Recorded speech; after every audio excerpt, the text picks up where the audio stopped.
Channel aired a documentary, The Lost Tomb of Jesus, produced by James Cameron, the Oscar-winning director of Titanic. Cameron and Simca Jacobovici, the film's director, claimed to have discovered the tomb of Jesus and his family. They also claimed to have found evidence that Jesus had a son with, guess who? Mary Magdalene, the Tower of the Flock, and that he didn't physically ascend to heaven. If you replace the letter T of tomb with a B, you get bomb. And that's what Tomb of Jesus did. It bombed. The tomb came in fourth in the week's top 10 cable shows for adults 18 to 49 years old, behind World Wrestling and an airing of the movie The Bourne Supremacy. Maybe they should have had Matt Damon dressed in tights play Jesus. Lawrence Stager, the Durant Professor of Archaeology of Israel at Harvard, said the documentary was, quote, exploiting the whole trend that caught on with the Da Vinci Code. One of the problems is there are so many biblically illiterate people around the world, he said, that they don't know what is real judicious assessment and what is some of us in the field, or what some of us in the field call fantastic archaeology, unquote. William Deaver, who is the dean of biblical archaeology among U.S. scholars, said, quote, I'm not a Christian, I'm not a believer, I don't have a dog in this fight. I just think it's a shame the way this story is being hyped and manipulated, unquote. In a Ted Koppel special that followed the tomb, which was really more like a firing squad with Jacobovici and Dr. James Taylor sitting like ducks, the frisky Deaver called it, quote, archaeoporn, unquote. A visibly stunned Jacobovici looked at the dean and said, quote, I don't watch porn, so I don't know what you're talking about, unquote. Something went wrong. Before the show, Google News had nearly 1,000 hype articles in all the world's leading sites on the tomb and its tantalizing proposal. After, there were less than 10 articles even commenting on it. First, it was a big deal. Then it wasn't. There was no debate about it after the show. There was just dead silence. Here today to discuss the subject of the tomb of Jesus and more with us is Laurence Gardner. He first wrote about the alleged tomb of Jesus in his 2005 book, The Magdalene Legacy. Did he miss an opportunity to make a sensational find? Or, when he cast his eagle eyes upon it, did he pass? If so, why? Laurence, welcome to Dreamland. Well, hello there, William. That's quite a summary. I hadn't heard what had happened after the showing. Absolutely nothing happened. So it's great to talk with you about it. I really appreciate it, especially considering your perspective. By the way, did the show air in the UK? No. I think it probably will. It's mooted that it'll be on our Channel 4, one of our independent stations, but there's been absolutely no publicity about it yet. I mean, if there is, it's minor and I haven't seen it. It's not been trailered on the television or anything like that. But, I mean, it's not surprising, really, because we had it all. We had a similar documentary here on exactly the same subject 11 years ago. This show was radioactive. Why was it, do you think, that it bombed so radioactively, Lawrence? What's up with this? What was missing from this presentation? I'm not really sure. I've not seen the Discovery documentary. I've plowed through the website that they had up front about it, and, well, quite frankly, I didn't see anything new there at all. I mean, there was nothing that we haven't seen before. Remember, this was a discovery that was made back in 1980, and it came to public attention here with television and newspaper articles in 1996, Easter time, and it was said, done, dusted, and fell from the face of the news within days, mainly because they didn't make of it what Jacobovici and Cameron tried to make of it. They simply said, this is kind of interesting.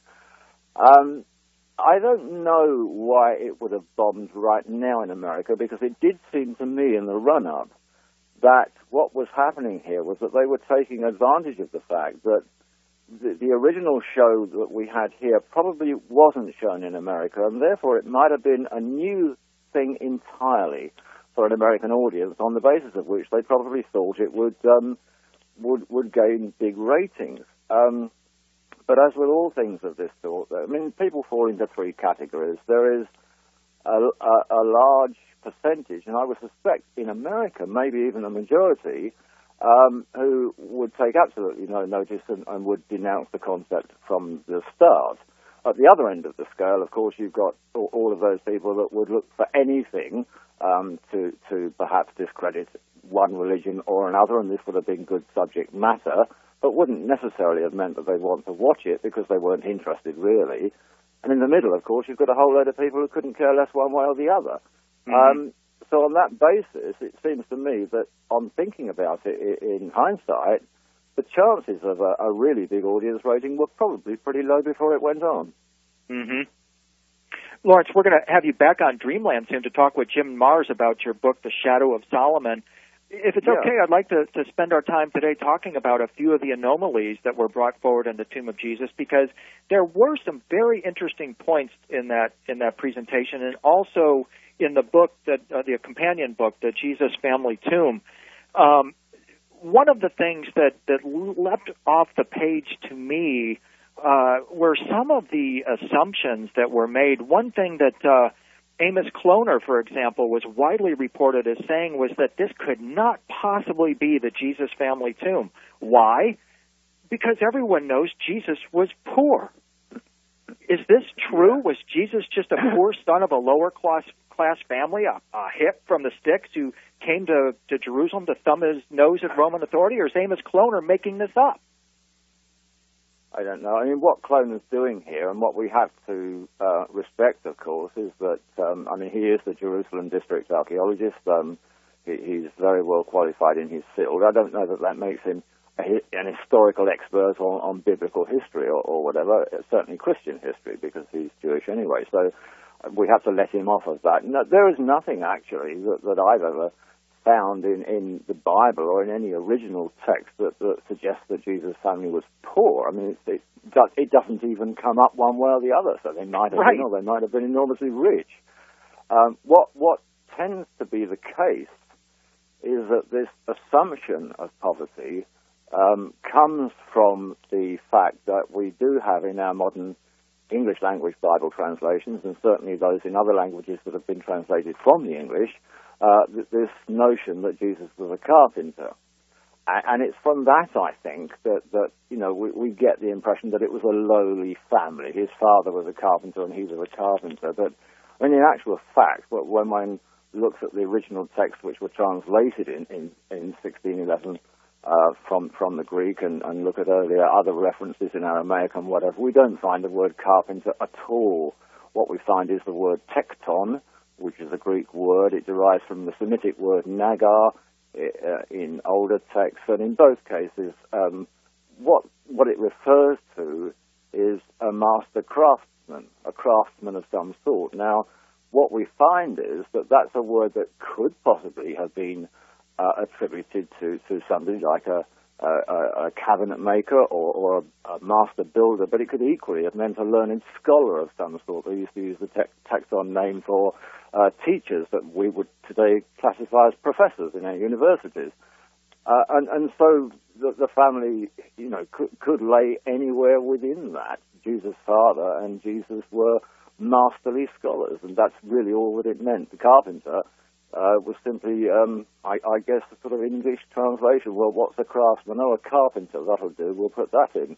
And it seems to be the way that that's happened. But for Cloner to stipulate that it was a poor family and this is a reason why it couldn't have been there too, I don't see that that's correct or not. I mean, the point that I find from the film is that it certainly didn't prove, and it never could prove, that it was the tomb of Jesus. But on the other hand, there's no way that anybody could prove that it wasn't the tomb of Jesus either. It just sits there as an unknown factor. On this issue of the craftsman, which I think is a very provocative interpretation, and one that certainly wasn't brought up in either the book or the film, but would have definitely raised some additional questions. We have this issue of the engraved chevron and circle symbol over the entrance to the tomb. It's claimed by some scholars that this is not consistent with that of the time of Jesus. Have you seen the photos of that? Oh, yeah, I've got photos of that, and I've seen others. In fact, I mean, it's not unique. Quite what it may symbolize, if it symbolizes anything, I wouldn't want to hazard a particular guess at. But in the Ossuary Directory and other places, it's described as a gable carving. That's what they call it, and it turns up on other tombs of the sort. It was the case, of course, that although this tomb was unearthed from below ground, so to speak, when they were excavating, originally it was an above-ground structure. The cave was an above-ground cave, and a doorway entrance was cut, as it normally is, from what might have been an original hole of some sort into a square-looking doorway, over which it was pretty common to simulate a type of roof by putting on what they called a gable carving, a sort of apex thing above it. Now, that's the official interpretation, and that's how it's listed in ossuary directories and other excavational books. Whether that's 100% true or not, I don't really know. I wasn't there at the time. It does seem to me, however, to look at these things, they are not always, and in fact very rarely, indicative of a perfect right angle of any sort. But, they're just an apex shape which might be right-angled or might not be, and they're slightly curved in the case of the Talpiot one. It's got a curvature to it anyway. So I don't know. It's an intriguing thing, and I've heard a number of people suggest that it means this or that, particularly with the circle below it, which is also carved into the stone, and maybe it did have a symbolic significance, but I wouldn't like to, stake any big claim on that. And so you wouldn't write home and say that this is the symbol of a royal family, or perhaps you would even subscribe to the idea as put forward by Dr. Britt Minshaw that this was a circus-like sideshow symbol that was put there by worshipers or entrepreneurs around the 8th or 9th century. We just simply don't know, do we? Honestly, we don't know. It could have been symbolic of, I don't know why it would be symbolic of royalty particularly, but given that the problem here is it's like the names on the ossuaries, and even the combination of names on the ossuaries, even the fact that there are 71 inscriptions that have been discovered as Jesus, with Jesus' name, and some of those Jesus, son of Joseph, in the same tombs that have Mary. This Talpiot tomb is in no way particularly unique. And the same goes with that gable carving. It's not unique. It's not as if we can point to it and say, aha, this is different from the rest. It's different to some, it's different to many, but it's not different to the rest. There are others that have the same type of carving above. Sometimes they have a sort of circular thing underneath. Sometimes it's a rosette. Sometimes it's a sort of shield design. And goodness knows what that meant. What one could say, oh, yes, of course, the circle is kind of representative of, the symbol for light or something like that. Well, yes, it was. But, there's probably a house down my street with a circle carved in its gable that probably isn't a symbol for light. It just is a good shape to put there. So I don't know. You're right. We simply don't know. I wouldn't like to, as you know from my work, I don't like to underestimate anything, but I don't want to underline things that don't have some sort of evidence going for them. And the problem here is that there's no real evidence. There's nothing documented. It's a very, very interesting find. And Laurence, we have to catch a break. When we come back, I want to talk about how we present evidence to scholars, some of the instances in your career where you've come against some of these scholars. This is William Henry. This is Dreamland. We'll be right back.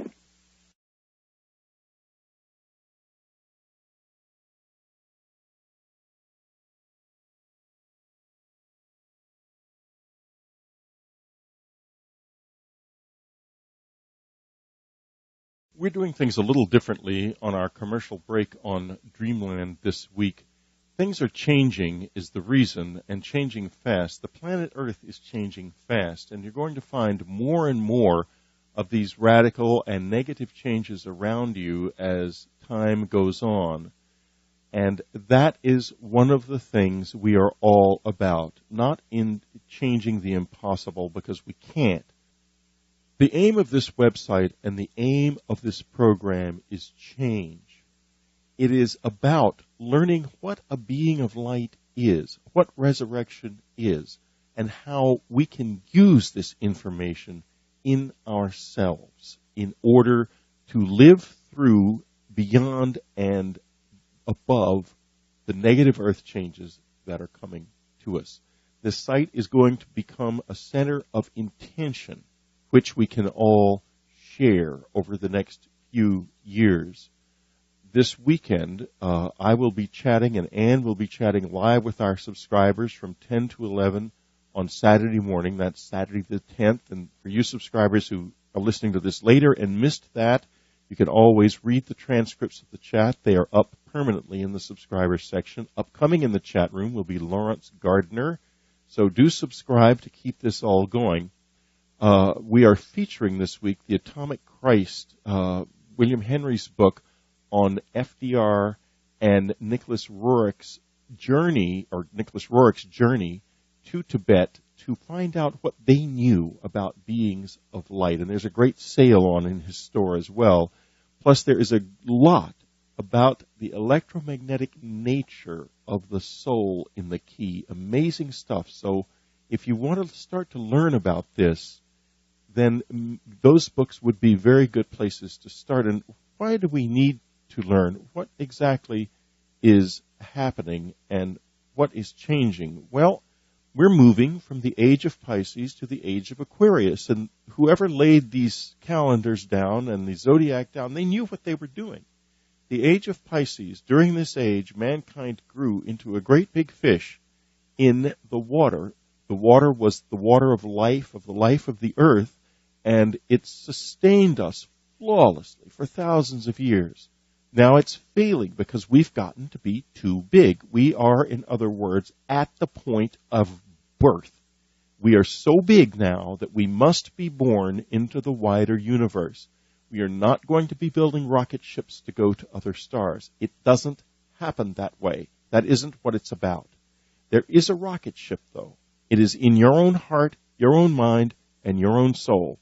And this website and this radio program is about how to get that rocket going so that once Aquarius pours the waters out and the little fish ends up lying on his side on the dry land, unable to breathe anymore, you will still be able to participate in the miracle of being in a whole new way. This is William Henry. This is Dreamland. We're continuing with Laurence Gardner. Laurence, in this Ted Koppel special that followed the airing of The Lost Tomb of Jesus, they had kind of a star chamber set up where on the one hand you had Jacobo Vici and you had Dr. James Tabor. On the other side, they had two different groups of scholars that came in. The first group came in and they basically said, we don't care what you have to say. We're not going to listen to you. Nothing you can tell us is going to shake our faith. It's not going to change our mind in any regard. They just basically accused him of putting on a circus show. The balance between education and entertainment can be a tricky one. Talk about that and what you've experienced in your over decade of book publishing in this area.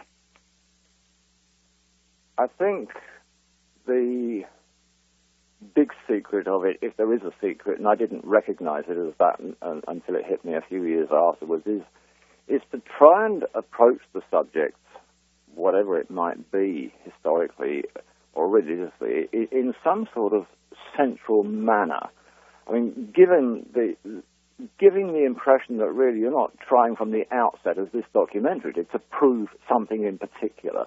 Mm-hmm. And so the work that I've done has really always been on that basis. You know, I mean, it like this, it doesn't really matter very much to me what people believe religiously, whether they're Jewish or Christian or Muslim or nothing at all. You know, that is none of my business. That's their business. So I've never seen it as my job to try and persuade anybody of anything.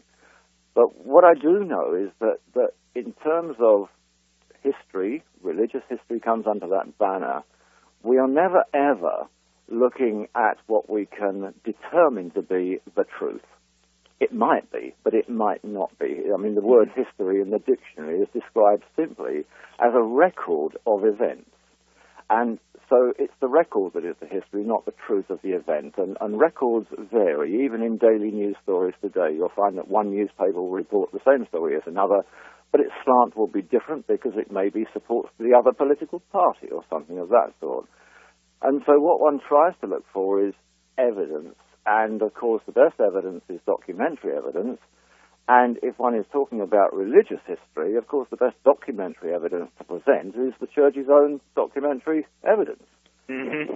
And in essence, that's really what I've attempted to do. And when I've written in the past, and I suppose I've got better at it. You know, if you look back at my early work, I wasn't so adept at doing this, but I've got better at it. The way to do it is simply to present the information and leave, in fact, I mean, a way out for discussion by everybody and anybody, but no way for the church to challenge what might be perceived as my personal opinion, because it isn't.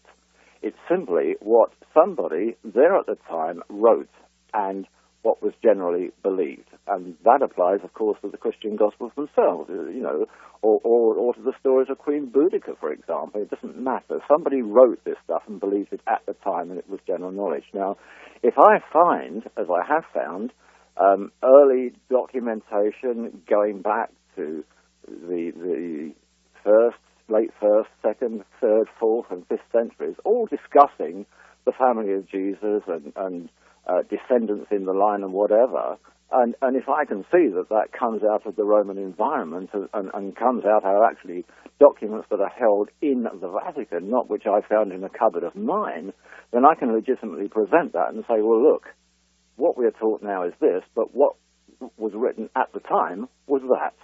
Mm-hmm. And it isn't beyond challenge as the truth, but it is beyond challenge as a fact of documentary evidence.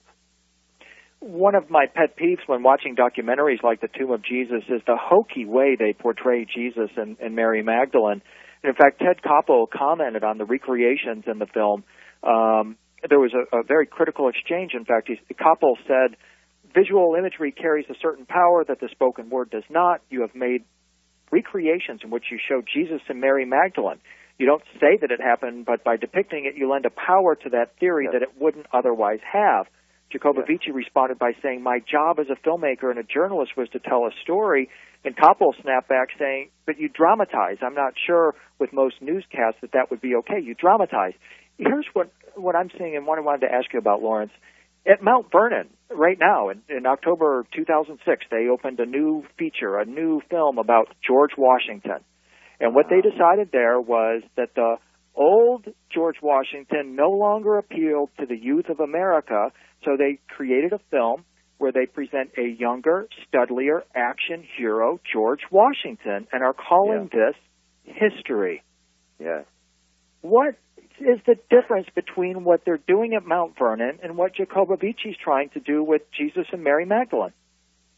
Well, probably nothing. I mean, we have to remember here, I mean, not only is Jacobovici an Emmy Award-winning documentary producer, but he also lined up on this one with James Cameron, who's an Oscar Award Hollywood director. So we have something really quite special going on here. We have the Hollywood brain input on this. What I find sad about it is that when you've got two personalities like that, both highly reputed, respected, in their own way, what people would expect from them is a balanced view and some honesty.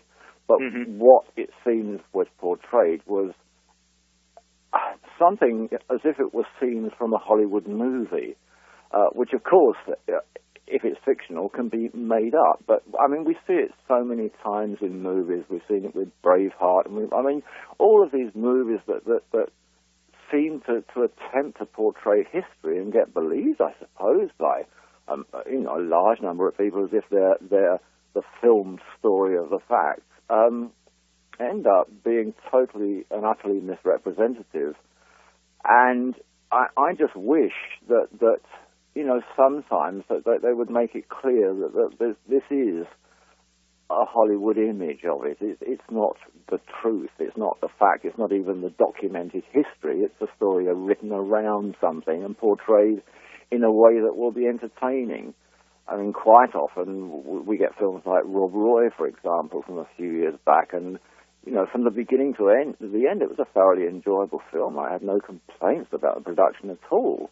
But it wasn't about Rob Roy. There was nothing in it that was anything similar to Rob Roy's historically documented story. And they could have called it anything. They called it Hamish Macdonald. It wouldn't have mattered.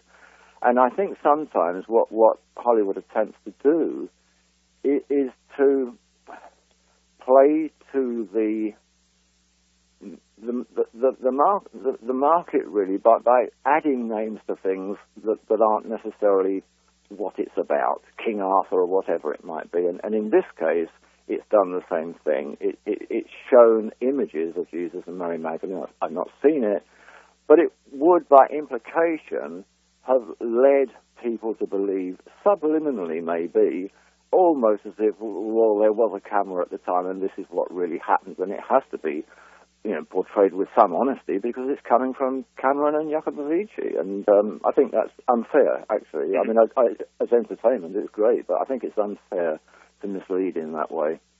In the book and also in the film, Laurence, their evidence suggests that Jesus would have been a woolly-haired Jew, as opposed to the Aryan stud that you see throughout America in paintings and portraits. In the film, they portrayed Mary Magdalene. She was really pretty cute, actually. She looked really good. And so another thing we never see in these documentaries is an accurate recreation of the Temple of Solomon. Why do you suppose that is, too? Do we just not know what went on at the Temple of Solomon? And this is going to lead us into our next segment where we talk about the actual practice of ossuaries and what the original Judeo-Christians believed. Paint us a picture before the break here, Laurence, of Solomon's Temple as it existed at the time of Jesus and Mary Magdalene. Well, Solomon's Temple as it existed at the time of Mary Magdalene would have been the Herodian Temple, which was in fact the sort of second and a half construction, I suppose. Solomon's original temple was there. That was demolished. The Jews returning out of captivity from Babylon built another temple, which, according to the archaeology, appears to have been bigger somewhat than the first. You've got Seleucid kings extending back. You've got Syrians destroying part of it again, and you've got the Hasmonean priests extending it yet again. And then when we get to King Herod's time, we find something quite different. It is extended beyond belief. And reading Flavius Josephus, I mean, he uses words like amazing. He's awestruck. It's more than impressive. And in fact, in size, I forget the actual acreage, but he tells us in Josephus, it was far bigger than the Acropolis at Athens. I mean, it was the biggest construction in the world at that time, and probably in terms of ground coverage, I'm not sure today, but it would be close to it. It was enormous. However, although we have in the Bible, in the books of Kings and Chronicles, some description of the original Temple of Solomon, in terms of its measurements, its interior design, its front portico, its pillars, its courtyard, and whatever, there is nothing in the Bible, certainly, to describe what the Herodian temple looked like in the Gospel era. All we have are Josephus' descriptions of it. I mean, there may be others, but that's the only one I know. And he really can't seem to get beyond using the words like fantastic and amazing, so he never actually gets down to describing it properly at all. And so, who knows whether we'll ever get a proper image of it. Who would know? I mean, I suppose any image would be good as long as it was authentically of the period. Right. But there's no way to prove it. There were no photographs taken at the time. Laurence, we're going to take a quick break. When we get back, I'd like to talk with you about the ossuary ritual that the early Judeo-Christians practiced. This is William Henry. This is Dreamland. We'll be right back.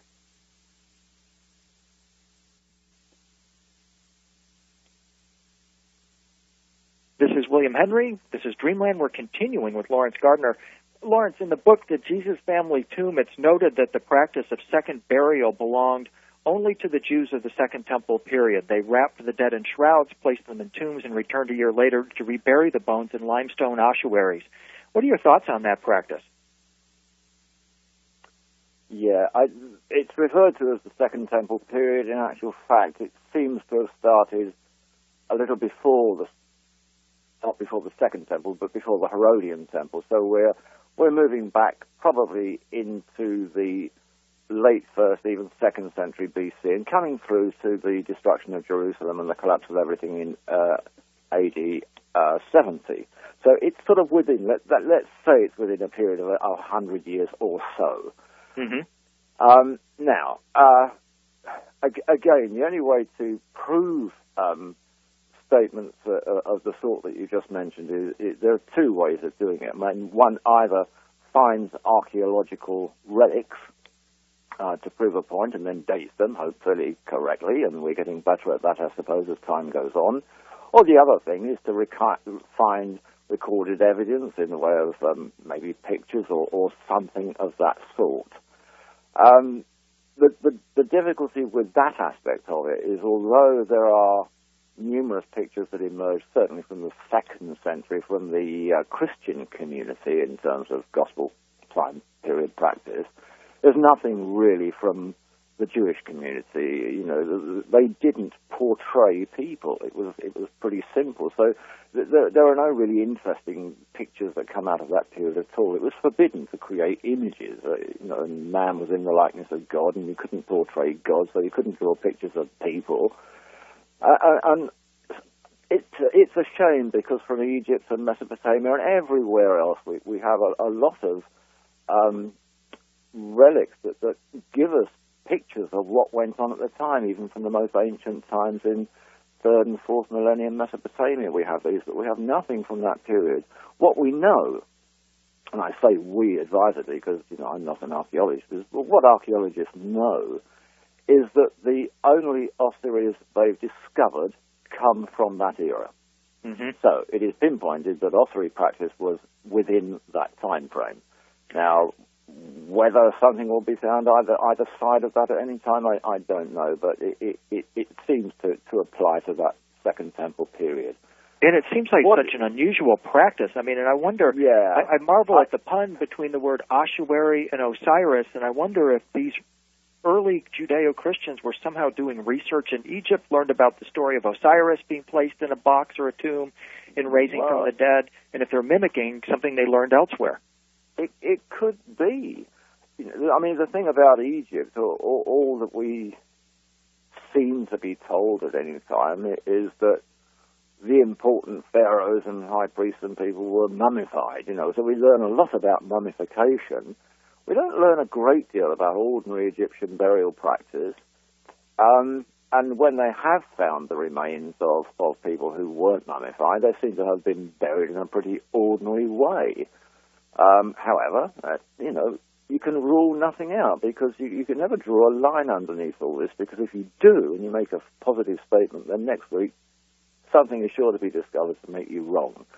Right. So it could have been, William. I mean, it could have been a practice from somewhere else. A lot of the Jewish practices stemmed either from Mesopotamia, which this doesn't seem to be part of, or from Egypt, which many of their writings come from. I mean, lots of writings come from Egypt, certainly in the Bible, you know, Proverbs of Solomon, well, these are all Egyptian things originally. And certain elements of Canaanite ritual tradition and customs moved into Jewish practice. So that it ended up a little bit of a hodgepodge, really, a sort of state of Palestine, Israel type Judaism that moved to modern-day society. But the ossuary practice was weird. I mean, I've often wondered why they would do it. What they would do on death is to spend quite a bit of time, you know, working with the deceased. You know, they would wash and clean the body thoroughly. And this was quite a family thing. You know, they would do all this. The priest would pray and you know, do his bit at the thing. They would then oil the body and rub oils and liniments into it. They would then perfume it with various herbs and spices and things. And so they went to a lot of trouble, seemingly, one would imagine, to try and create an environment where that body had a lifetime ahead of it, that perhaps it would remain not mummified, but in a good state for a long while. However, what they then did was to wrap it, leave it on a stone shelf in a cave, or you know, these sort of big tomb areas that they had.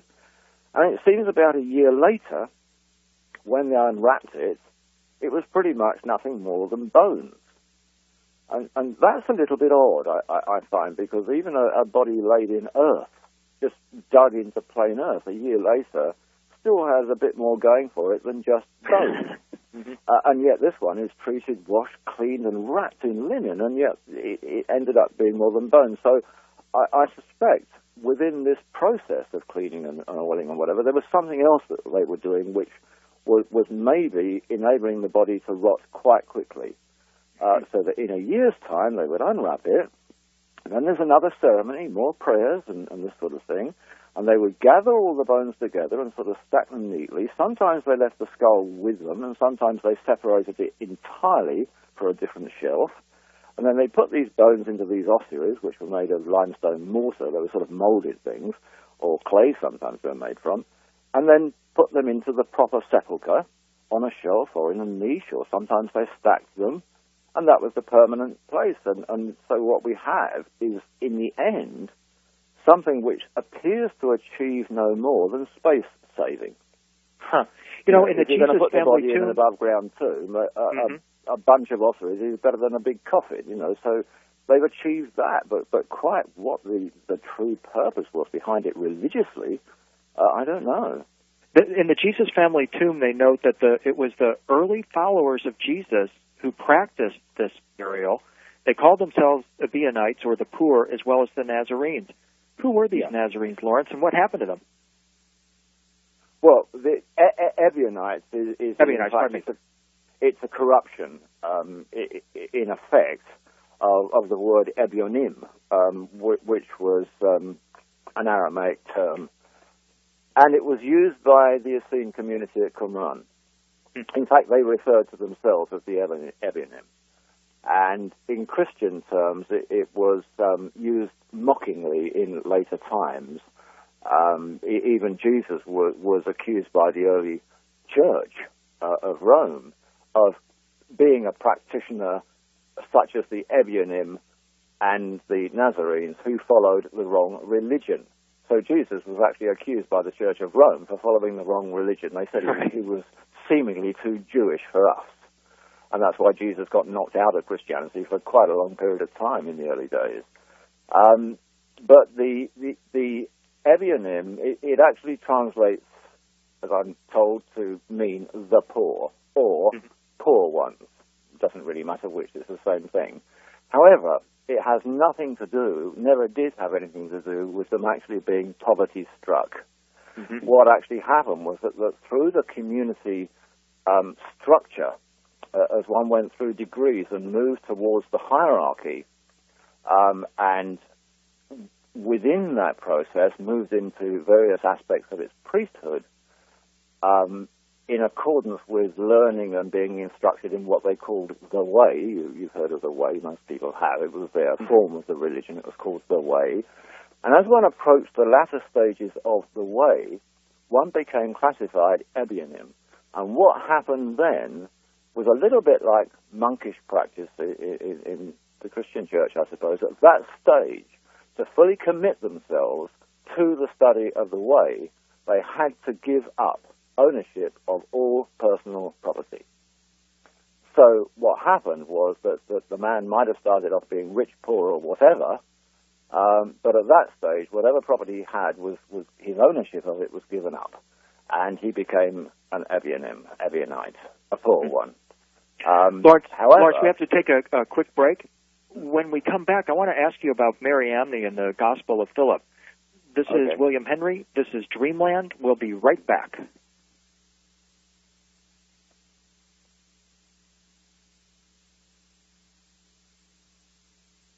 This is William Henry. This is Dreamland. We're continuing with Laurence Gardner. Laurence, Jacopovici pulls in Harvard professor Francois Bovand, who says he believes quite rightly that in a 14th century copy of a 4th century text, the Greek name Mary Amney might be a reference to Mary Magdalene. What are your thoughts on that possibility? Anything's possible. Okay.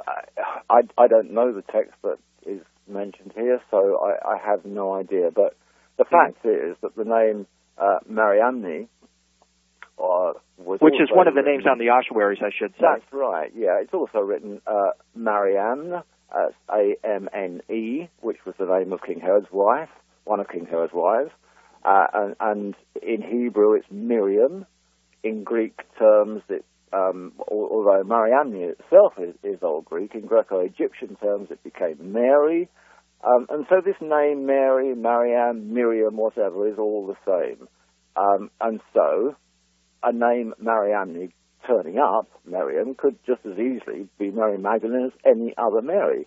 What we do know is that in a list of possibilities, in terms of all ossuaries and all other inscriptions from that era, the most common of all female names was Mary. Whether it was written as Mariamne in Greek or Miriam in Hebrew or however it was written, it was the most common name. The mistake that I heard, and again, I haven't seen it, but I did hear that on the program, the point was made that the inscription reads Mariamne e Mara. Right. Which it actually does. And from that, somehow, it was determined that as distinct from Mariamne on its own, Mariamne e Mara meant Mary Magdalene. And the master. That, yeah, absolute tosh. It doesn't even mean the master. In fact, all one has to do is to look at the Talpiot register, a Talpiot register for these inscriptions, and it's in the Palestinian, it's in the Jewish ossuaries register, it's in the ossuaries directory, and at all stages the translation of that is there, and it's always identical, and it has nothing to do with that at all. Mara was a contraction of the name that actually, in a Greek form, was written Martha. It doesn't mean the master. The word Mara or Martha meant lady, as in a lady. As a lady, right. And E, in the middle, meant or. Alternatively, it could mean alternatively. And what it did not mean was Mariamne, also known as the master, which is the way it was portrayed. What it meant was Mary or Martha, Mariamne or Mara. So obviously this woman had two names or was known by two names. But in actual fact, the names are the same name almost. You know, you're really saying she's Mary, known as the lady. Bavon said that... That's all it means. So that was a total misrepresentation. Bavon said that she, quote, she likely was a great teacher who even inspired her own sect of followers called Mariamnes, who existed from around the 2nd to the 3rd century, unquote. So I went and looked in the Acts of Philip, which you can get online, and I found this really kind of striking line in the text. And I wanted to read it to you and get your reaction.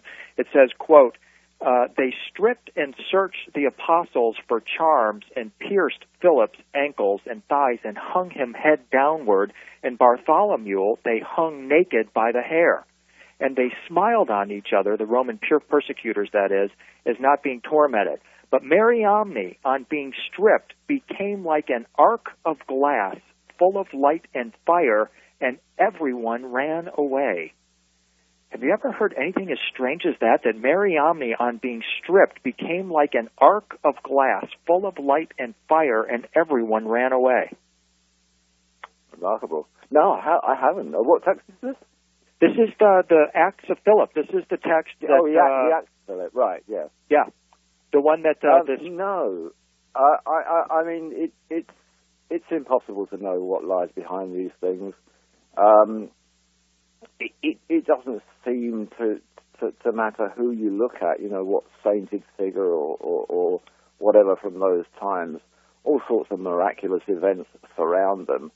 And I was doing a study of St. George just last week for a television company, and it's incredible. St. George died 5 times, and he went through, it describes the things that were done to him. You know, he had boiling lead poured into his mouth, and his eyes were peeled, and all of these things, and in the end, he was saved and came back to life again. And so these sainted figures are surrounded by these stories. However, that doesn't mean that there isn't something at the back of them.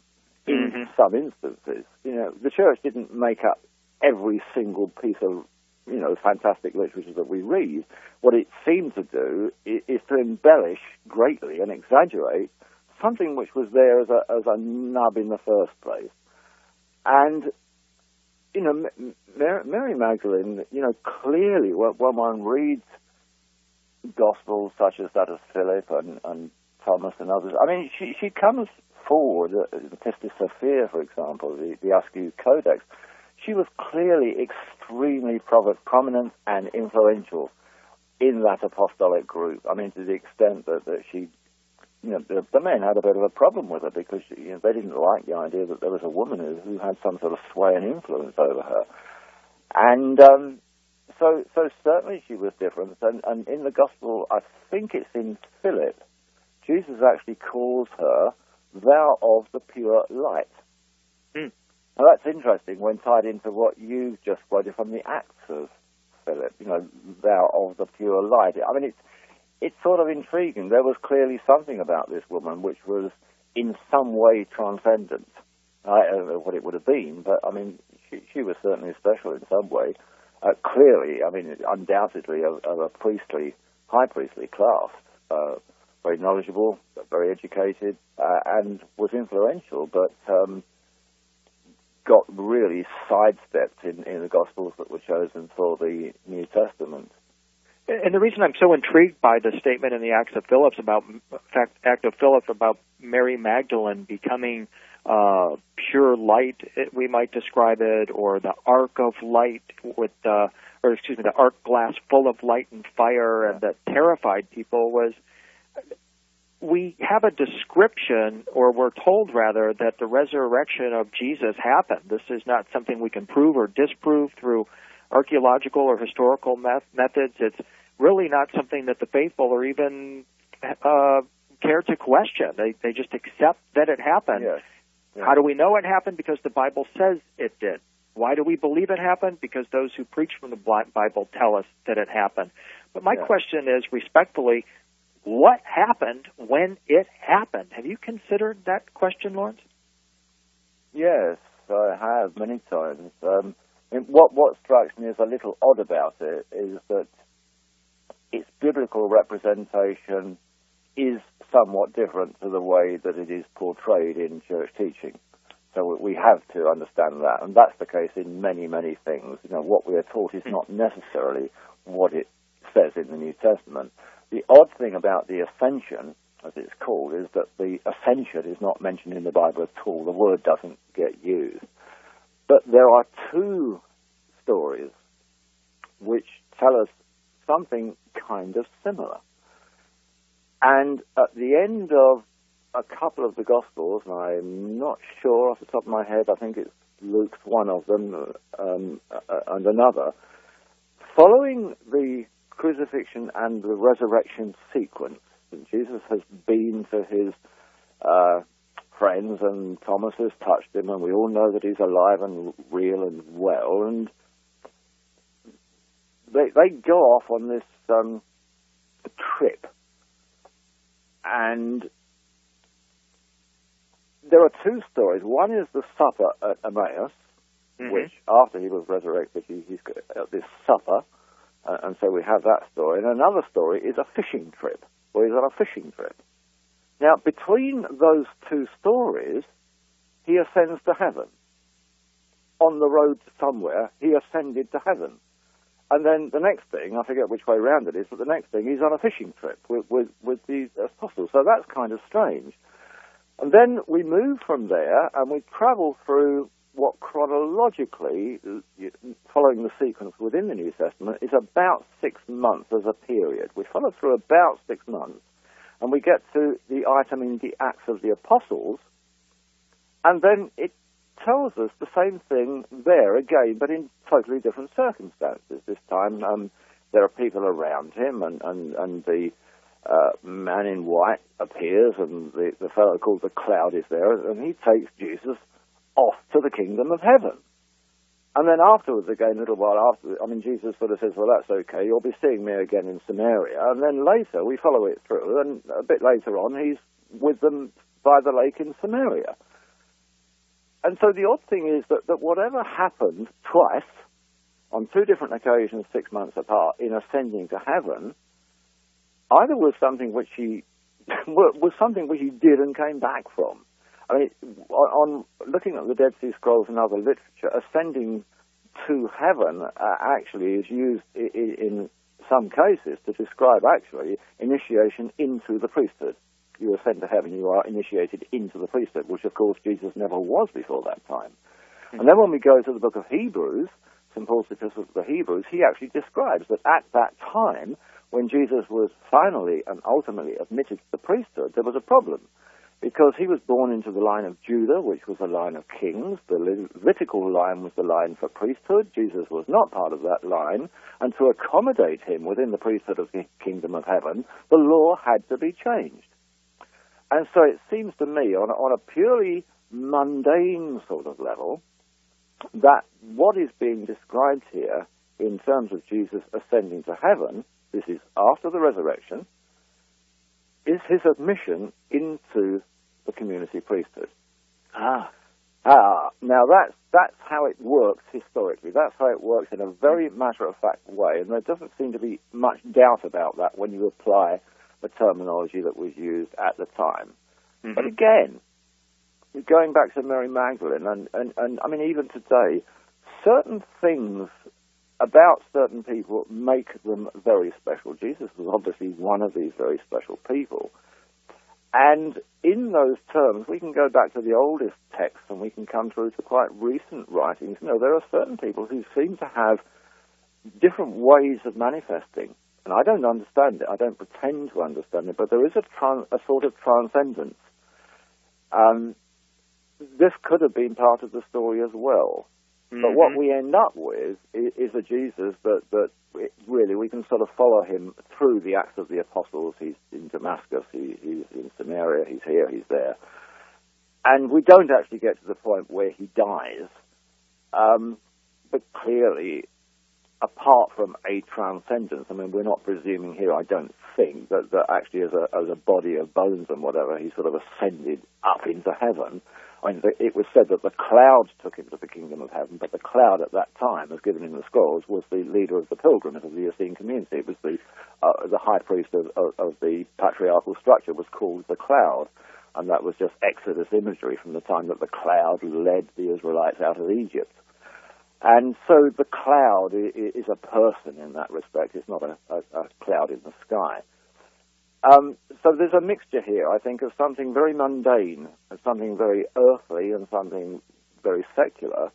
But along with it, there has to be something quite spiritual riding alongside it. Otherwise, why is Jesus? Why was he at that particular time set apart as being so special, so different? A leader with enigmatic powers, really, to claim following. So I don't know what the answer to that is. I don't know what the ascension in spiritual terms means. I can see what it means in terms of ordinary mundane history. But clearly at some stage, I suppose, that, the physical body must have died and must have been buried somewhere, and it's claimed that it was in India, it's claimed that it was here, there, and all over the place, and now we've got the Talpiot claim that it was, he was buried in Jerusalem. Well, okay, any one of those could be true. We don't know. There's nothing to tell us, and that's the dilemma. So what the film didn't do was to prove that it was the tomb of Jesus' family. In fact, it was so far off base that it was silly the way it was seemingly presented. But on the other hand, it didn't prove that it wasn't either. Mm-hmm. So, well, if nothing else, my mind is as open as it ever was. If nothing else, it brought Laurence Gardner back into Dreamland for a wonderful conversation. I want to thank you so much for spending this time with us today. I really appreciate it. It's been a pleasure, William. And we'll look forward to talking with you again soon. This is William Henry. Thanks a lot. This is William Henry. This is Dreamland. Next up, Linda Moulton Howe.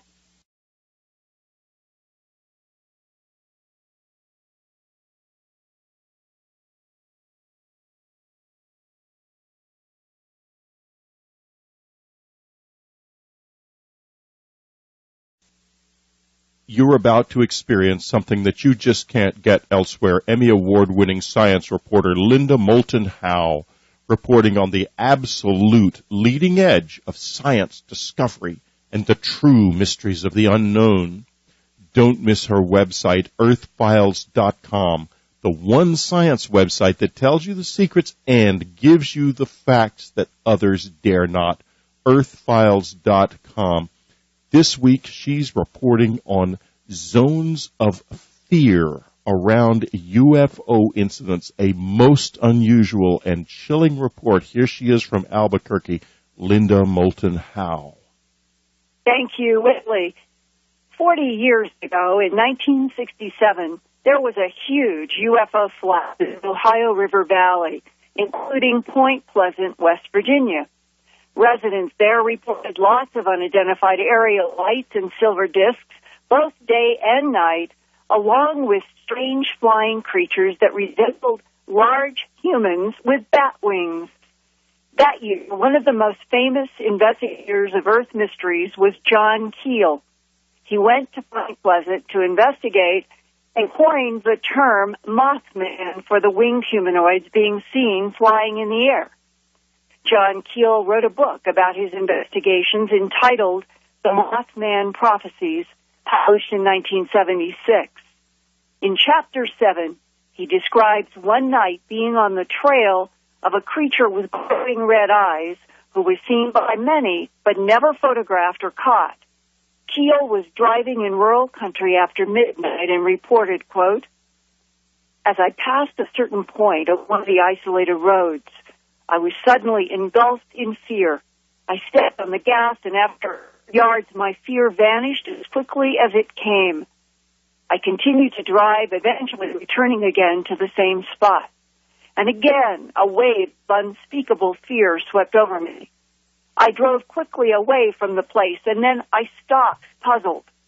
Why would this one stretch of road produce this hair-rising effect? I turned around and slowly headed back, trying to note trees, fence posts, and other landmarks in the dark. Once again, when I reached that particular point, the hair tingled on the back of my neck, and I became genuinely afraid. When I emerged from the other side of this invisible zone, I stopped and got out of my car. The air was perfectly still. There wasn't any audible sound, not even a bird call. I walked back to the zone of fear slowly, alert for any rustle of bushes, measuring my own breathing and my own emotions. I was perfectly calm until one step too many, and I was back in the fear zone. I almost panicked and ran, but I forced myself to look around and proceed slowly. I steeled myself and walked once more through that invisible stream, scared out of my wits in transit, unquote. 13 years later, December 29th, 1980, another bizarre, unidentified aerial object shaped like a bright, white, glowing diamond hovered low over the Texas highway. Driving toward it was 51-year-old Betty Cash, her friend Vicki Landrum, and Vicki's 7-year-old grandson Colby. The three could see the object shoot down a stream of reddish-orange flames at regular, fast intervals. Vicki Landrum later described it as, quote, like a diamond fire, unquote. There also was constant beeping sound coming from this strange diamond-shaped craft. And then the travelers saw dozens of helicopters circling the object. Since 1980, there has been intense controversy about whether that diamond was a U.S. top-secret military project or a vehicle from outer space somehow involved with the American government. If that big diamond-shaped craft was not made by humans, who or what was piloting it? Well, recently, a 44-year-old North Dakota resident contacted me about her own experiences with zones of fear and a large diamond-shaped aerial craft that appeared before her and her nephew, year 2003. The woman has requested that I not use her real name or exact location, so I will call her Terry Jones from southwestern North Dakota near the Badlands. Terry was born in 1962 and spent her 20s working for the Forest Service in Idaho as a firefighter and on a road survey crew. She met her husband in the mid-1980s, and they moved to a place north of Livingston, Montana, near the Bridger Mountains. By 1999, her husband accepted a job to manage a ranch at the edge of the Badlands in southwestern North Dakota. Occasionally, where she worked in the Rocky Mountains in the 1980s, Terry would come across specific zones that seemed to repel her with fear. She's smart and tough, and she was shocked while backing away from one of those zones of fear. And she got the clear mental impression, an image in her mind of a small, gray, non-human entity, sensed that it was alien and that it was underground and did not want humans in its territory. She's given me permission to share some of her experiences, beginning with one in 1990 north of Henry's Lake in Idaho. From my kitchen window, I'm looking west towards the lake. The mountains are to the north and south, and seeing this bright light up in the sky, very, very, very bright, stationary, just sitting there, too large to be a star. And I'm looking at this, thinking, wow, that is a very large bright light, and it's just sitting there. How strange. Where did this come from? And as I'm sitting there looking at this light, thinking those thoughts, 3 smaller lights come shooting out of it, just as bright, but smaller, and they come out one after the other, shooting out of it to the north, disappearing behind a mountain range, going very fast. What color? They were just white, very, very bright white lights, and they were the same intensity as also, all of them, the stationary light as well as the 3 that traveled out of it. The 3 lights shot out behind the mountain range and disappeared out of sight, and I really got the feeling as though they were heading to the ground behind the mountain range. The stationary light shot straight up and disappeared. This area that these lights went into is definitely an area of the zone fear that we were talking about, where you don't go there because there's just this feeling that humans don't belong there. I've spent my life working in the woods, backpacking in mountains. There's a few areas I've been to that felt the same way, kind of an overwhelming fear of dread. Although my curiosity, I saw these lights travel back in there, and I know they must have landed because of the angle that they were shooting down. They were kind of definitely heading straight towards the ground, it looked like to me. There are areas that seem to be almost marked by zones of fear that humans sense that they're not supposed to go into them. Yeah, I felt that feeling as though this was a bad energy area, negative feeling, and humans didn't belong there. Let's go into what you've come to suspect might be behind these zones of fear because of experiences that you've had. The very first experience I had with that feeling, definitely at that time there was a prophetic sense that it was an alien energy. That's the only way I can describe it. The very first time I ever felt it was actually in Wyoming, northwest of the town of DuBois, Wyoming, in a very remote wilderness area. And I was with my boyfriend at that time hiking. There was a 10,000-foot peak there we climbed to the top of, and we were climbing down the back side of it and got into this area where I just got really scared, really negative energy area. What is it? You know, and I'm sitting there feeling this energy and feeling scared and nervous. It was the first time I'd felt this in the backcountry. That a gut-level feeling was alien. And at that time, I hadn't had any experience with seeing lights or anything, but I couldn't get out of the area fast enough. What year was this? That was back in the mid-'80s, probably. Did any impression come into your mind when you felt that overwhelming fear? No, just that I needed to get out of there as soon as possible, that it wasn't a good place to be. But why do you think back then that you linked to extraterrestrials? It was just a feeling that it was just an alien energy, mechanical almost. Does that sound strange? Mechanical and not human. Yeah. And you had lived with intuitive senses through most of your life? Yeah, I've had a lot of psychic experiences and dreams that have come true and that sort of thing. And so your living life with intuition has reinforced that when you do feel a sense of fear or dread, that there is a reason. Yes, absolutely. But it was here, my most intense alien encounter 4 or 5 years ago. And it was on the ranch, and it was an evening. My nephew was with us at the time, and I had my 3 daughters just sitting around relaxing in the evening and having a conversation. And my nephew had grown up in California, and I knew he had never really looked at the night sky at night, and I just got this overwhelming urge to get outside and look at the stars. So we go outside, and there's this really fantastic display of northern lights going on at that time. So that was an added benefit, because he got to watch the northern lights for the first time in his life, plus see all the fantastic stars in the sky at night here on Prairie and in the Badlands of Dakota. Pretty soon there's a light whizzing across the northern skyline within the northern lights, traveling through it, zigzagging back and forth. We see this, wow, UFO, look, and getting all excited. I've got 2 of my daughters outside with me. Just to mention of a UFO, they ran to the house because it scared them. So my nephew and I stayed out there. This UFO continues to travel across the northern sky in a zigzag pattern, and then suddenly shoots straight down behind the horizon to the north with kind of a bright flash. And this was just another bright white light, but it was just kind of neat because here the northern lights were going on. It was just a fantastic night outside, and wow, we get to watch UFOs too.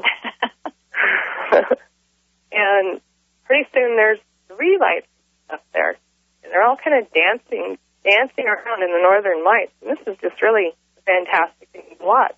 These 3 little lights, very bright, several miles away, I'm thinking, because in North Dakota you can see quite a ways to the horizon north of us at this time, and they're just sort of zipping around in the northern lights. And it was almost like, what were they doing? Why were they zipping around in the northern lights? Was there some reason why they were doing that? I don't know. My husband and I speculated later, well, maybe they do something with their craft like collect negative and positive ions out of the atmosphere. Pretty soon they kind of break up, and all 3 go in different directions. One takes off to the west, one takes off to the east. They all just disappeared out of sight. And my nephew and I are just standing there, wow, that was so cool. We're watching the sky, waiting for some of these lights to go back up, and all of a sudden, holy crap, look in the sky. I look straight up where he's looking, and there's this huge, very bright, diamond-shaped light right above us. And when I say huge, it's not like as big as the moon. It's very big, bigger than a star. And very clearly a diamond shape, as you would draw a diamond, let's say, in school. Very clearly a diamond shape. We agreed to that immediately. Wow, that's diamond shape, That's weird. It's got to be a UFO, We don't have any diamond-shaped craft we know of anyway, and we're watching this diamond-shaped light right above us, just in utter excitement and fascination. A few minutes have gone by, and it's just sitting there, and we're just sitting there watching it, and all of a sudden I kind of get a little nervous. It's like, maybe they're getting ready to abduct us. Maybe any minute now a team is going to come shooting out of the bottom of it, and we're going to go up. Then the minute I start feeling this fear of abduction, the craft starts moving away from us to the north, zigzagging as it goes very slowly across the sky. Almost leaving the sachet, like, okay, you're afraid, we're going to leave? Yeah, I definitely thought it was related to my fear. I think the second I started feeling that, imagining abduction in my mind, the light started moving north very slowly. And then I was almost sorry that I'd felt that way, because I felt like I had chased it away. And it kind of slowly disappeared up into the sky. The light just kind of got smaller and smaller and smaller, zigzagging the whole time, and then just disappeared straight up. Within a year, I had this dream that I was discussing with you that I feel is related somehow. The dream is very clear to me, and that's why I think it wasn't just a dream. It was maybe their way of contacting me without putting fear into me. There's a part of me that believes that's true. And I was actually dreaming that I was woken up out of my sleep telepathically from this alien who had just landed on a butte near us, parked his craft on the butte, and is actually hiking down to the ranch where I live to contact me personally. And he's letting me know that he's on his way, and I can actually see him telepathically hiking along this ridge that leads down to the ranch. And I know that I have to get up and go outside and hike out a little ways behind the corrals behind the house to meet with him. I do in my dream. And I get up there and we shake hands, and there's really no verbal communication going on other than he just says, I just wanted to meet you. and he wants to shake my hand. And instantly there's this bond with this reptilian creature. I feel no threat from him. He's reptilian in the degree that he's green, scaly. But I remember silver boots on his feet, tall silver boots. And I remember he was wearing something else that was either like a shield or armor or clothing. I can't remember, but it wasn't part of his skin. And could you see eyes, nose, and all of that? Well, that's the thing, is that there was something about him that was human, too. That was the really odd part in the dream, is the humanness in him was putting me at ease. But he had an inner strength, like a warrior strength about him, and a kindness at the same time. And I felt very honored and privileged that he even wanted to meet me. But this is all in dream, and, dream time. And how big was he compared to you? He was very tall. He was well over 6 feet tall, probably between 6 and 7 feet tall. And was he more massive in his chest and shoulder? Yeah, he was muscular. But he was slender, too. He had very long legs, very long arms. But the arms were very beefy, but the legs were kind of long and kind of skinny. And can you describe the scales in terms of color and size and what they look like? I just remember he was kind of mottled, multicolored, kind of aqua, kind of dark green. So there was blue in there as well as green? Yeah, kind of aqua. And it seemed to me like his face, there was a definite, small snout at the end of his face that was light-colored, or lighter than the rest of him. And if you were picking a reptilian on the earth that you know that is as close to what he looked like in memory, what would that animal be? I remember some spikes coming off him somewhere, like in the back of his head, maybe, and down his spine. If you think of an iguana or something like that? Okay, maybe more like an iguana, yeah. To me, he was like a chameleon. It felt like his color could change to his environment. He's pretty rough-scaled, very large-scaled. So would it be like a standing-up alligator? Similar. But there's a lot of human about him, too. Maybe he was what they call a hybrid. I don't know.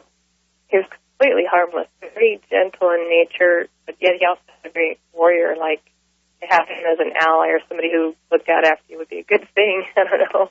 That's just how I felt about him. And what residue have you had about why the reptilian is there? Just make contact, nothing else.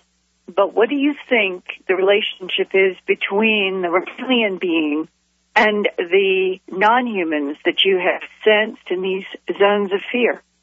I don't really see the connection between them. I just know that those zones of fear and the aliens that are connected to them don't have our best interest in mind. But the reptilian does. Yeah. When you think of the zones of fear, what non-human comes to mind? The grays, little short ones. And that comes to mind because you've had interactions with them or you have sensed them? No, I just sensed them. Do you get visual images in your mind of them? I have, yeah, I definitely have, up in the mountains, very strongly once. Can you explain that in detail? Well, I was in Idaho, and I was working for the Forest Service, and for some reason we had to drive pretty far up into the mountain range to do some road surveying. I was on a survey crew at that time, pretty close to one of the mountain peaks. And I can't really explain it, but all I know is that this was gray alien territory. That was all I knew, and that we shouldn't be there. And the only reason I knew it was like gray alien is because I got a clear, definite image in my mind of gray aliens and ships landing there, and they didn't want us there. They did not want humans there? No. And where exactly was that? Where were you working? That was in Target National Forest in Idaho. And that's on the border of? Just west of Yellowstone Park. So near Wyoming? Mm-hmm. And near Montana, kind of up in that corner there, south of West Yellowstone. And what year would that have been? 80s. Now, all these various experiences in Wyoming, in Montana, in North Dakota, Arizona, in which you have sensed zones of fear, zones of stay-out humans. Can you explain what you think is behind those zones of fear, what it is exactly that wants to keep humans out? their own personal agenda, and they don't want us part of it, and they don't want us to be aware of what that is or where they're at.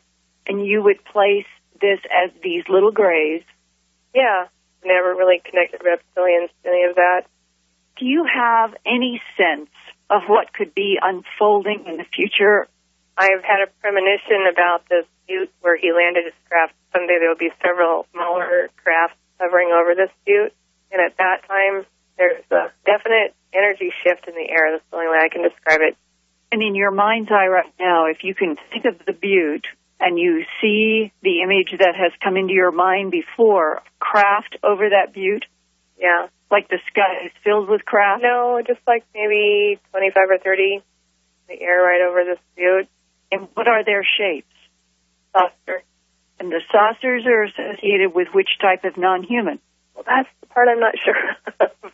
That has not come to me. Just there will be some kind of a contact at that time. I really don't know if it's going to be good or bad. That's the part I'm confused about. She's confused. I'm confused. Everybody seems to be confused about agendas, motives, and this whole issue. If there are zones of fear and they are bounded by grays, their territory, and they're underground, what is the relationship between whatever the gray world is and the reptilians and the many other types that have been described in the human abduction syndrome now for at least 40 years? And realize that we have been living with this phenomena for at least half a century, and we still don't have any clear idea of agendas. But as in this case, in 2000, in the 1980s to the 2000s, and in John Keel back in the 1960s, 40 years ago, there are still these zones of fear, as if there are territories marked on this planet by some kind of invisible energy. Linda, this dovetails very much with my own experience in especially the territoriality of it, is I found that the whole thing was extremely territorial, to the point that when I left upstate New York, the visitors didn't follow me when we moved to Texas. They came once or twice, but that was it. Mm-hmm. They didn't follow. And there was a real sense of territoriality. I even heard one man who was somewhat knowledgeable about this say that the area that we were in, which stretched from Woodstock, New York, down to Pine Bush, New York, actually had a name. That the government called it the enclosure, and it was a place where all different sorts of being could be without compromise, without coming into conflict with each other. So it was very interesting. Also, these zones of fear. There's something in that. That's a very interesting report, Linda. Very fascinating. I want to thank you for this. This is quite fascinating. Yes, and I wish I understood the implications of it all for our future. Well, yeah, because what if it becomes all zones of fear? That'll be pleasant. Or some kind of conflict you get to unfold having to do with territory. Well, that could happen. I think that, just a few days ago there was another apparent UFO crash in Iran, and unless those are American spy craft that are being shot down, it would suggest something really, really strange is happening there, and that it does involve conflict. The chances of it being American spy planes are not good, and the reason I say that is that if they were, the Iranians would be putting the pieces of those planes on the news. They'd be all over the news, and they're not. Right. Apparently because they can't find them. Right. And this whole issue of how many conflicts are going on at any one time. Are we humans on the surface of the earth battling while there are territorial conflicts going on with other intelligences for reasons that are not comprehensible but might affect the humans and whatever we are doing in our Earth surface battles? Well, of course, it could be like this because there's been a war on for a long time, and we are the spoils of war, and since nobody can quite win the war, nothing ever really changes here, except maybe someone will win, in which case things would change radically. Linda Moulton Howe, it's been a pleasure and eye-opening fascination as always. Linda's website, earthfiles.com. Don't miss a from the Greek and look at earlier other references in Aramaic and whatever. We don't find the word carpenter at all. What we find is the word tekton, which is a Greek word. It derives from the Semitic word nagar in older texts, and in both cases, what it refers to is a master craftsman, a craftsman of some sort. Now, what we find is that that's a word that could possibly have been attributed to somebody like a cabinet maker or a master builder, but it could equally have meant a learned scholar of some sort. They used to use the tekton name for teachers that we would today classify as professors in our universities.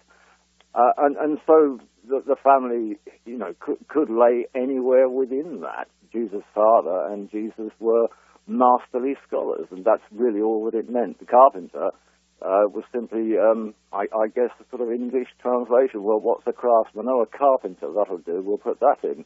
And it seems to be the way that that's happened. But for Cloner to stipulate that it was a poor family and this is a reason why it couldn't have been there too, I don't see that that's correct or not. I mean, the point that I find from the film is that it certainly didn't prove, and it never could prove, that it was the tomb of Jesus. But on the other hand, there's no way that anybody could prove that it wasn't the tomb of Jesus either. It just sits there as an unknown factor. On this issue of the craftsman, which I think is a very provocative interpretation, and one that certainly wasn't brought up in either the book or the film, but would have definitely raised some additional questions. We have this issue of the engraved chevron and circle symbol over the entrance to the tomb. It's claimed by some scholars that this is not consistent with that of the time of Jesus. Have you seen the photos of that? Oh, yeah, I've got photos of that, and I've seen others. In fact, I mean, it's not unique. Quite what it may symbolize, if it symbolizes anything, I wouldn't want to hazard a particular guess at. But in the Ossuary Directory and other places, it's described as a gable carving. That's what they call it, and it turns up on other tombs of the sort. It was the case, of course, that although this tomb was unearthed from below ground, so to speak, when they were excavating, originally it was an above ground. Hadn't heard what had happened after the showing? Absolutely nothing happened. So it's great to talk with you about it. I really appreciate it, especially considering your perspective. By the way, did the show air in the UK? No. I think it probably will. It's mooted that it'll be on our Channel 4, one of our independent stations, but there's been absolutely no publicity about it yet. I mean, if there is, it's minor and I haven't seen it. It's not been trailers on the television or anything like that. But, I mean, it's not surprising, really, because we had it all. We had a similar documentary here on exactly the same subject 11 years ago. This show was radioactive. Why was it, do you think, that it bombed so radioactively, Laurence? What's up with this? What was missing from this presentation? I'm not really sure. I've not seen the Discovery documentary. I've plowed through the website that they had up front about it, and, well, quite frankly, I didn't see anything new there at all. I mean, there was nothing that we haven't seen before. Remember, this was a discovery that was made back in 1980, and it came to public attention here with television and newspaper articles in 1996, Easter time, and it was said, done, dusted, and fell from the face of the news within days, mainly because they didn't make of it what Jacobovici and Cameron tried to make of it. They simply said, this is kind of interesting. I don't know why it would have bombed right now in America, because it did seem to me in the run-up that what was happening here was that they were taking advantage of the fact that the original show that we had here probably wasn't shown in America, and therefore it might have been a new thing entirely for an American audience, on the basis of which they probably thought it would gain big ratings. But as with all things of this sort, I mean, people fall into three categories. There is a large percentage, and I would suspect in America, maybe even a majority, who would take absolutely no notice and would denounce the concept from the start. At the other end of the scale, of course, you've got all of those people that would look for anything to perhaps discount. Structure the cave was an above-ground cave, and a doorway entrance was cut, as it normally is, from what might have been an original hole of some sort into a square-looking doorway, over which it was pretty common to simulate a type of roof by putting on what they called a gable carving, a sort of apex thing above it. Now, that's the official interpretation, and that's how it's listed in ossuaries, rectories, and other excavational books. Whether that's 100% true or not, I don't really know. I wasn't there at the time. It does seem to me, however, to look at these things, they are not always, and in fact very rarely, indicative of a perfect right angle of any sort. But, they're just an apex shape which might be right angled or might not be, and they're slightly curved. In the case of the Talpiot one, it's got a curvature to it anyway. So I don't know. It's an intriguing thing, and I've heard a number of people suggest that it means this or that, particularly with the circle below it, which is also carved into the stone, and maybe it did have a symbolic significance, but I wouldn't like to, stake any big claim on that. And so you wouldn't write home and say that this is the symbol of a royal family, or perhaps you would even subscribe to the idea as put forward by Dr. Britt Minshaw that this was a circus-like sideshow symbol that was put there by worshipers or entrepreneurs around the 8th or 9th century. We just simply don't know, do we? Honestly, we don't know. It could have been symbolic of, I don't know why it would be symbolic of royalty particularly, but given that the problem here is it's like the names on the ossuaries, and even the combination of names on the ossuaries, even the fact that there are 71 inscriptions that have been discovered as Jesus, with Jesus' name, and some of those Jesus, son of Joseph, in the same tombs that have Mary. This Talpiot tomb is in no way particularly unique. And the same goes with that gable carving. It's not unique. It's not as if we can point to it and say, aha, this is different from the rest.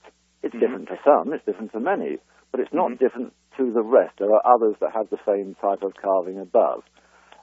Sometimes they have a sort of circular thing underneath. Sometimes it's a rosette.